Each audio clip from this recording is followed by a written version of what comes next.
kisaran berapa? Bervariasi harga. Ada 43, 45 Itu yang 43 yang telur apa Pak? standar. Standar. Iya. Sebelumnya harga berapa Pak? 50, 55. 55. Itu dari minggu lalu atau kapan? Minggu ini Minggu ini ya.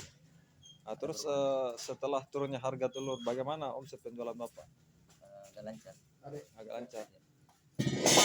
Menjelang Maulid Nabi Pak, 7 hari ke depan, kira-kira ada kenaikan tidak? Biasanya begitu, cuma nggak bisa diprediksi. Oh siap Pak. Terkait telurnya Pak, ini dari mana aja kita ambil? Ini telur. Saya Putri. Di mana itu? Kabupaten apa? Sidrap, Oh, perbatasan mereka.